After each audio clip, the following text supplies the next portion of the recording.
International Christian Ministry. The Empowerment International Christian Ministry. We are a Christian organization.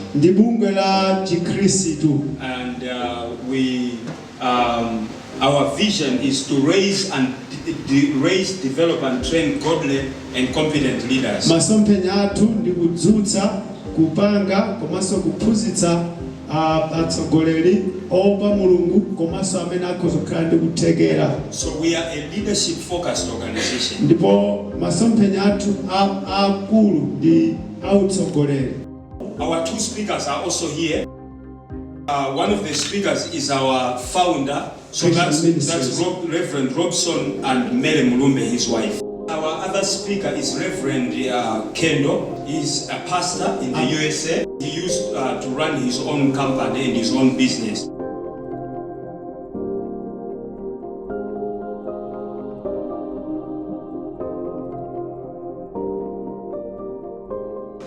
Let's take a look at ourselves and our leadership. What I've got is just a handful of things that I want to kind of throw at you. These are things that can begin to stir up a sense of rejection in our hearts. There are things that may be true or they may be untrue. There are things that may be real or imagination. But nonetheless, there are things that we wrestle with. Let's start with number one. Not every bright idea is a good idea. Many of us at times have had bright ideas.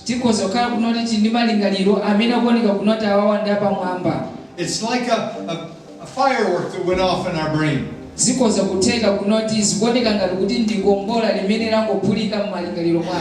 And we said, wow, that's a great idea. We thought everybody was going to fall in love with it.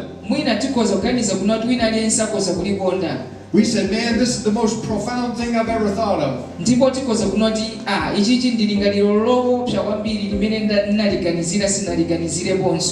But when we tried to implement the idea, nobody else agreed. It flopped and didn't work. We probably wasted some money. We may have wasted a lot of time. And because it didn't work,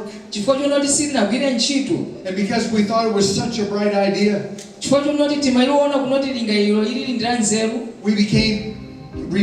we felt rejection,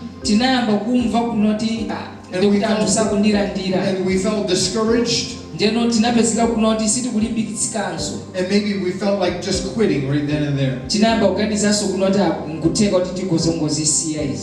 But bitterness can destroy your life. And when you allow rejection to bring you to a place of bitterness, it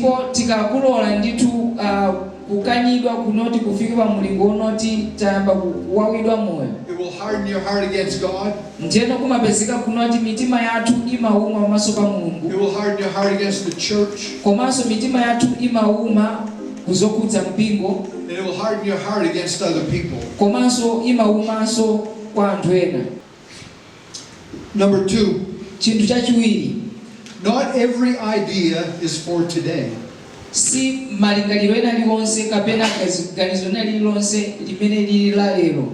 There was a preacher on the radio. Maybe some of you have heard of him. I'm pretty sure I'm correct in remembering it was Charles Stanley. And he said in a simple sentence, sometimes God calls us to wait on Him.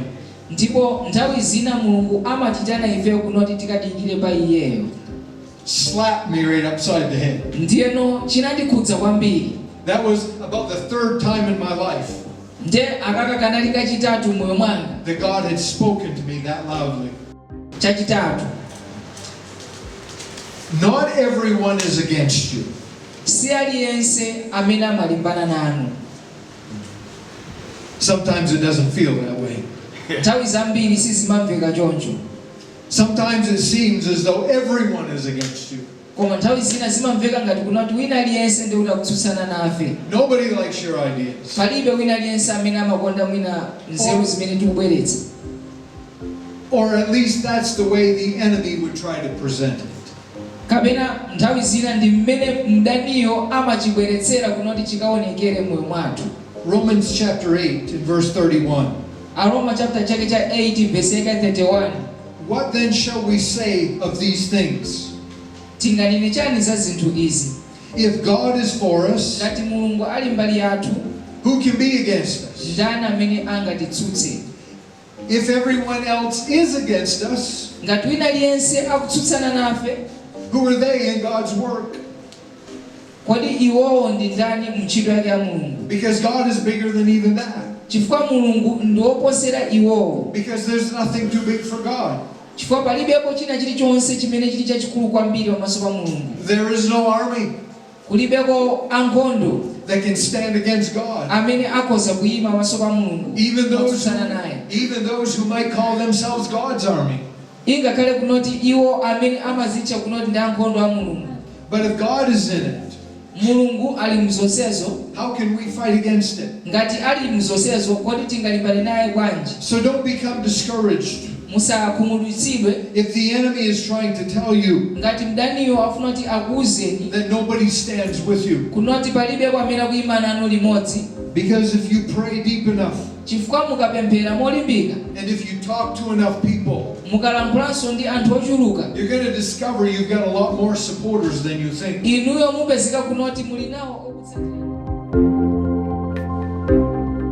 Ladies and gentlemen, our next speaker azibambo ndi azimayi is our leader globally and the man God used as a founder for Empowerment International, amene akati atilankhule ndi atsogoleri athu amene anayambitsa bungweli, Reverend Robson and his wife Mary Mulumbe, who is not with us here. Reverend Robson Mulumbe komanso akazi awo amene sanabwere. So as a pastor monga mbusa and as a leader, komanso ndi mtsogoleri, and he understands amamvetsetsa bwino lomwe what it means kunoti zimatanthauzanji to lead the way, kutsogolera njira, what it means kunoti zimatanthauzanji to clear the way, kunoti njirayo kuchotsa zotsamwitsa zonse, be in front of a thing. kunoti akakhale kutsogolo kwa zinthu. And this afternoon, ndipo masanano we are privileged again tili ndi danganso as entrepreneurs monga anthu ochita zamalonda and as founders, komanso anthu onoti tinayambitsa zinthu, as aspiring leaders, komanso anthu onoti kufunitsitsa titakhala mu utsogoleri, to be equipped kuti tikapatsidwe mphamvu with what it takes kunoti zinthu zimene zimatiyenereza to lead the way. This is what differentiates leaders. Izi zimene zimasiyaniza atsogoleri. If you look around in this country, mukaona mdziko lathu lomwe lino or if you look around within Africa, kapena kuona mu Africa, you begin to understand that there are some leaders that are investing in building the foundation, mukaona kuti pali atsogoleri ena amene amayesetsa ndithu kuti achitepo kanthu namanga maziko okhazikika. and there are some who just wanted to do things very quickly. Ndi pali ena ongochita zinthu mwachangu. Let me tell you an example of the leaders in Africa. Ndikupasa kuno chitsanzo cha atsogoleri mu Africa. I think it was President Frederick Chiluba of Zambia, Ndikuganiza kuti President Chiluba wa ku Zambia who retired from serving the government. kuti amene anasiya ntchito, I think he retired with about $7,000 in his account, anasiya ntchito koma ali ndi ndalama or very few money in his account. zokwana ngati 7 million kwacha ku account kwake. Who do you know in this African continent who retire from presidency with that little money? Kodi inu mnaonako president mu Africa muno woti akusiya basi kuti ndo koma ndalama zochepa zotero. Okay, now how many do you know that they are ignorant, first of all? Ndenda ngana nene mmaziwa kuti awawa ndi mbuli ndithu. They are uneducated, Ndandoza kuzira but somehow they managed a government position. koma nthawi ina yake amene anakhala president And in within 2 years, ndi muzaka ziwiri they have 7 cars. ali ndi magalimoto 7 akamwawo. Somebody Wina understands akufesesa the foundation of leadership. kuti pakhale maziko okhazika bwino autsogoleri. And somebody Wina does not understand that, sakufesesa zimenezo and they are building on the sand. ndi akomangapo munjenga. A leader is a person who knows where people are Mtsogoleri ndi munthu ana madziwa pamene anthu ali and where people needs to be. ndi kumene anthu akuyenda kwakhala. Now, there are so many leaders, Pala atsogoleri ambiri, pastors, abusa, bishops, mabishop, prophets, aneneri, presidents, ikhalenso atsogoleri a dziko, ministers, ikhale nduna, MPs, MP, who are not willing to pay the price for the development of this country. amene sali okonzeka kupereka dipo lake la kuchita chitukuko chokhazikika mdziko. Let me give you an example. Ndipasi chitsanzo. They tell you and me Amakuza ndi mundini 16% VAT. kuti ayi mukagula ndima ndinosapo 16%. Yet they are importing cars Koma iwo akubweretsa magalimoto odula duty free. amene alibe nsonga. There are leaders who are willing not to pay the price. Pala atsogoleri amene safuna kupereka dipo limene They are forcing you amakukamizani under penalty nakuchitani ngati mukuchitani kuti muvutika kapanda kutero to pay kuti mulewe kulipira for the 17 cars that they're bringing in. kuti mulipire pa magalimoto amene wakubweretsa mu dziko okwana 17.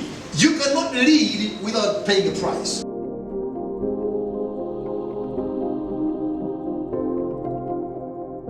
I managed to join the empowerment class, which have to change my mind, like mindset change, and also to sum up whatever we did and whatever we have learned for the past 2 years. For myself, I completed 2 years with this empowerment. About leadership, how we can go about leadership, how can we go and reach out the youth, and how can we empower the youth, how can we empower women, how can also empower our friends, and how can we empower our church members. Tsiku la lero ndinosangalala chifukwa cha seminar yomwe tinali nayo tsiku la lero. Ine sindimayembekezera kumva zonse zimene tamva tsiku la lero. Ndipo moyo wanga ukhala wosinthika. Chifukwa chani ndikonera kuti moyo wanga ukhala wosinthika. Ine ndi ana awiri amene ndimasamala ndekha, sindili pa banja, ndimakhala ndi makolo wanga. Nthawi zambiri ndimaziyang'anira pasi chifukwa sindimadziwa zokuti udindo wanga ndi chani. Nthawi zambiri ndimayembekezera abambo anawo kuti adzathandiza, koma pamene ndabwera ku seminar imeneyi ndathandizika kwambiri. Komanso moyo wanga kuyambira lero ukhala wosinthika. Ndadziwa kunena zokuti aliyense ali ndi dipo lomwe akuyenera kubwezera pa china chilichonse. Ngakhale nthawi yambuyo makolo athu analephera, koma tsiku la lero ndikhala ndindo yenera ndicho linga chokuti ana anga komanso dziko langa ingakhale dera lomwe ndikukhala likathe kukhala ndindo kapena kuti mtsogoleri oyenerera. Hello, my name is Pastor Kendall Sperrey. I am pastor at Calvary Temple Assembly of God in East Millinocket, Maine, USA. And I've been here in Malawi for approximately 2 weeks. And we have been ministering throughout villages and churches in Malawi, from Lilongwe and the surrounding area south.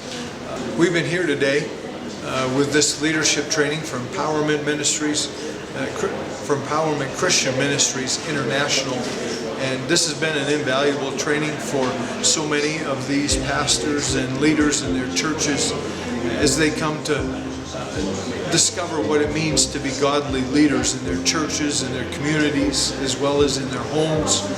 And we pray that God's strength will be with them and His knowledge will lead them to be the leaders that Malawi needs. Malawi is a wonderful nation, and we're thankful to be here and to see the development of these pastors and these future leaders. So many of these young people that were here today are the future leaders of Malawi, and we pray for them and are encouraged to see this taking place.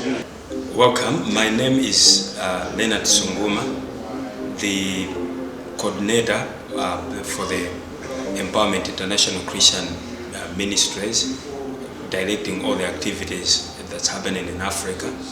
We want to appreciate what God has done through this season, especially the visit of our leaders, Reverend Robson Mulumbe and Mary Mulumbe, and also the visit of our guest, Reverend Kendall.